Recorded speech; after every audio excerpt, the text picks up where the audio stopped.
Allie is off today. Here's a question. Do you think you're a great driver? Absolutely. I'm the best one out there. You know what? You are like most Americans. Most Americans, if you're asked that question, will answer absolutely. But you know what? This is about 2/3 of Americans rate themselves as excellent or very good drivers. That's according to a new study from Allstate, the insurance company.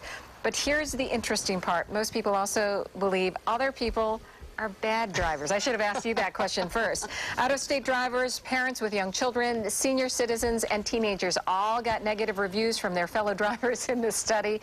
What's ironic is that most people also admit to dangerous driving habits, such as speeding and even driving while drunk. Yeah. How about that? I remember when I lived in New York City that we used to always say Massachusetts drivers, the worst drivers in America. And I grew up in New York City, so we always said Jersey drivers, worst drivers ever. I don't know. I think everyone thinks they're a good driver because if you're still talking and walking and moving around, obviously you're doing something right, but I can understand that study a little bit. I want to hear what the other third, the ones that think that they're bad drivers, why they think they're bad drivers, and if they really are. I mean, look at the records. Why are they driving?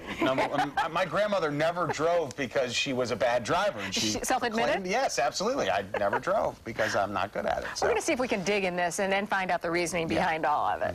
Okay, there is a local doctor who is actually practicing what he preaches. He is exercising, and he's doing it in a very interesting way on how to get this message out and also raise awareness about diabetes. Dr. Raul Vasquez of Buffalo's Urban Family Practice saw patients yesterday while walking on a treadmill. He says he wants to set a good example and show people it's easy to fit some exercise into your routine, and it's also helping him raise awareness with his personal struggles with diabetes, showing people that they have to be aware of diabetes, exercise, as well as obesity. And you know what? He did this for 4 hours. He stayed on the treadmill. He couldn't, really work out as he probably normally does because he's watching the patients as well. And he burned 700 calories. That's a lot of calories. For 4 hours he's walking though, but that's a good thing to do. And you can do all those little things even at work. If you want to talk to somebody, instead of picking up a phone, you just take a quick run down the hallway. Stuff like that helps, and I think he's setting a great example, especially for somebody who's a diabetic. So. You're right, and it's just those little things. Taking the stairs instead of the elevator, walking to the coffee shop that's right next door instead of driving. Yeah, those little things really add up. Job well done, doctor. Absolutely. Okay, those people at the coffee shop, sometimes if you walk by within an hour, hours later you walk by, they're still there. Those are the lingerers.